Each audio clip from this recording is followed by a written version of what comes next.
स्वागत है। मैं अंजना सिंह एक नई खबर और नए मुद्दे के साथ।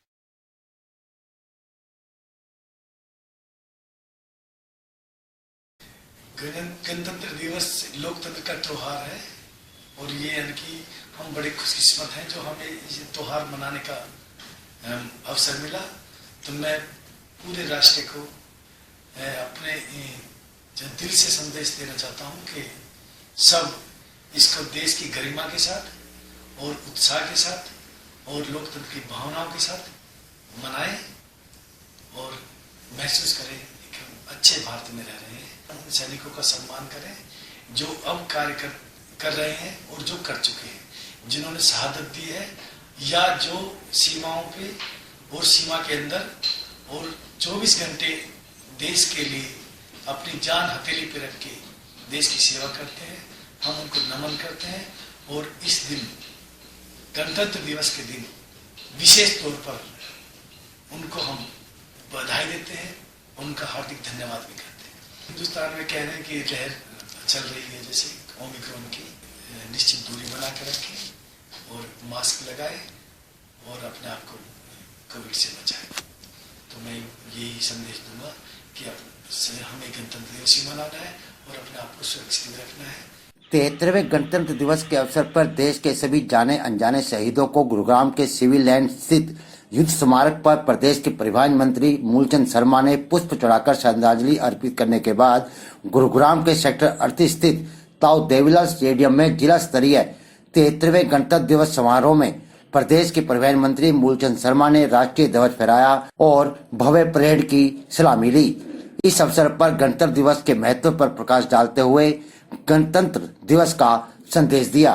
73वें गणतंत्र दिवस पर आयोजित जिला स्तरीय गणतंत्र दिवस समारोह के दौरान विद्यार्थियों ने देशभक्ति व हरियाणवी संस्कृति से ओतप्रोत कार्यक्रम प्रस्तुत कर माहौल को देशभक्ति से परिपूर्ण बना दिया।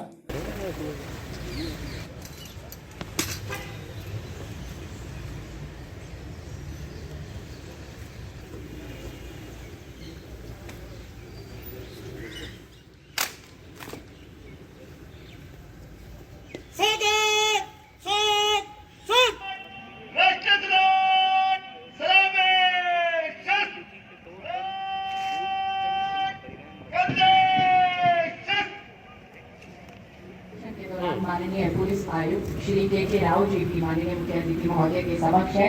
और जैसा कि राधा कृष्ण द्वारा की गई जो आजादी के बाद देश के सामने से गुजरते हुए गुरुग्राम ट्रैफिक पुलिस के सामने द्वारा आप सभी के समक्ष किया जा रहा है। और अगली टुकड़ी गुरुग्राम ट्रैफिक पुलिस की है जिसका नेतृत्व कर रहे हैं ASI परवीन।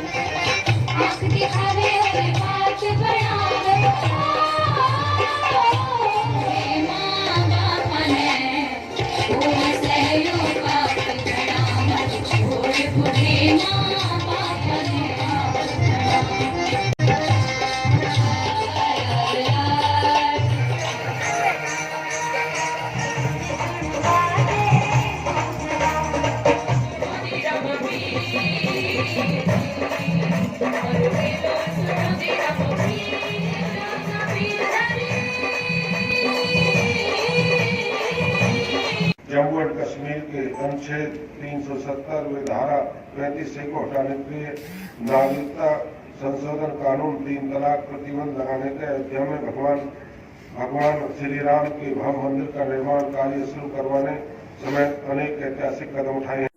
गुरुग्राम में जहां जिला स्तरीय गणतंत्र दिवस समारोह का आयोजन किया गया, वहीं गुरुग्राम के रेलवे स्टेशन पर RPF के जवानों ने ध्वजारोहण कर देश के लिए शहादत देने वाले क्रांतिकारी जवानों को याद किया। RPF के जवान जिस तरह से सुरक्षा के मद्देनजर सतर्क और चेकिंग का कार्य करते हैं, ऐसा स्थानीय पुलिस स्टाफ में नहीं देखा जाता। इसलिए देश की सुरक्षा हमारे जवान करते हैं तो देश के सभी रेलवे स्टेशनों की सुरक्षा की जिम्मेवारी RPF के जवानों में देखी जाती है। देश में अपनी एक अलग पहचान हमारा इंडिया गेट और जहां पिछले 50 वर्षों से जलती अमर जवान ज्योति, जिसे वहां से हटाकर मौजूदा सरकार ने बनाए गए वार मेमोरियल में स्थापित कर दिया, जो देश की एक शान मानी जाती थी। इस पर देशवासियों की क्या प्रक्रिया है, आप भी सुने। देवेंद्र गुप्ता जी, आप ब्रिज विकास पार्टी के राष्ट्रीय अध्यक्ष हैं।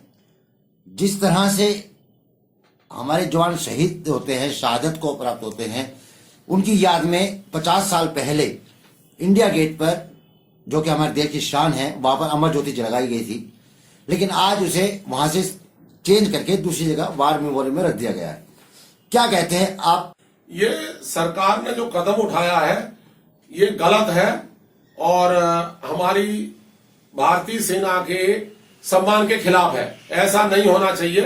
एक इंडिया गेट हमारा भारत का ही नाम है और वहां पे जो अमर जवान ज्योति जो ना 85 साल से जो ना जो जल रही थी, जिससे देश को जो शहीद हुए हैं उनके सम्मान में उसको जो ना जला रहे थे, तो उसको जो ना दूसरी जगह शिफ्ट नहीं करना चाहिए था। अगर वार मेमोरियल में करना है तो दूसरी जगह भी कर सकते हैं, हर जिले में कर सकते हैं, हर स्टेट में कर सकते हैं, लेकिन ये वहां पर बंद करके और यहां पर जो लगाया है, इसका हम नहीं समझते हैं कि सरकार का क्या मकसद है। सरकार उसको सम्मान, अपने भारतीय जवानों को जो शहीद हुए उनको सम्मान देना चाहती है या उनको डिवोशन में ले जाना चाहती है। तो वार मेमोरियल में दूसरी जवान ज्योति होनी चाहिए, न कि जो ना उसको जो अमर जवान ज्योति को बंद करना चाहिए था। जैसे एक वैष्णो माता पे या कालका जी मंदिर पे या ज्वाला जी मंदिर पे ज्योति जलती है, वहां से लोग नवरात्रों में उसमें ज्योति अपनी जो ना लेके अपने घरों में चार तो ले जाते हैं, तो क्या वहां पर बंद कर दी जाएगी? तो ये सरकार ने बहुत गलत कदम उठाया है। हम बिल्कुल इसके अगेंस्ट हैं और ब्रज विकास पार्टी इसके लिए जो ना पूरा मूवमेंट चलाएगी और हम जो ना माननीय कोर्टों से भी, माननीय न्यायाधीशों से भी गुजारिश करेंगे कि इसमें सीओ मोटो लेके और इसको जो ना मामले को रोकना चाहिए और अमर जवान ज्योति पर जो ना जो शहीदों के लिए जो सम्मान दिया जा रहा है वो कंटिन्यू रहना चाहिए। देश में आन बान की शान हमारा तिरंगा और सरहदों पर खड़े हमारे जवानों को कैसे भूल सकते हैं। इसी तरह देश के लिए शहादत देने वालों की याद में इंडिया गेट पर जलने वाली अमर ज्योति को भी भूला नहीं जा सकता, जो देश के लिए शहीद हुए जवानों की याद में एक पहचान है। इस पर क्या कहते हैं हमारे देश के वासी? देखिए भारद्वाज जी, ये जो ना सरकार ने गलत कदम उठाया है। आप जगहों के और जिलों के और इनके नाम जो ना हमारे हमारे क्रांतिकारी जो नेता थे उनके नाम पर जो अलग अलग कर रहे हैं वो ठीक है, लेकिन यहाँ तो ये इंडिया जो ना हमारे इंडिया भारत का ही नाम है और इंडिया गेट है, ये दिल्ली राजधानी है, विश्वविख्यात प्रसिद्ध है कि इंडिया गेट दिल्ली में है। और जो ये कर रहे हैं, सुभाष चंद्र बोस जी का नाम जो ना प्रतिमा लगाइए, अलग से एक मूवमेंट चलाइए। एक जो ना वो जो ना वो भी हमारे क्रांतिकारी नेता रहे हैं जिन्होंने देश को आजाद कराया है, कुर्बानी दी है, तो उनके नाम से वार मेमोरियल का आप नाम सुभाष चंद्र बोस रखते, बहुत अच्छा है। ब्रज विकास पार्टी इसके बिल्कुल इसके अगेंस्ट जो ना अपना आंदोलन चलाएगी। ये सरकार जो ना सिर्फ अपने वोट बैंक के फायदे के लिए और इस तरह से जो ना नाम चेंज कर रहे हैं कि हमको जो ना वेस्ट बंगाल में या उड़ीसा में जो ना हमारे वोट मिले सुभाष चंद्र बोस के नाम से, ये बिल्कुल गलत है। इंडिया गेट का नाम इंडिया गेट ही रहना चाहिए। ये पूरे भारत का विश्व में सम्मान है। आज तक से news.in को सब्सक्राइब करना ना भूले। हम फिर मिलेंगे एक नई खबर और नए मुद्दे के साथ। तब तक के लिए नमस्कार।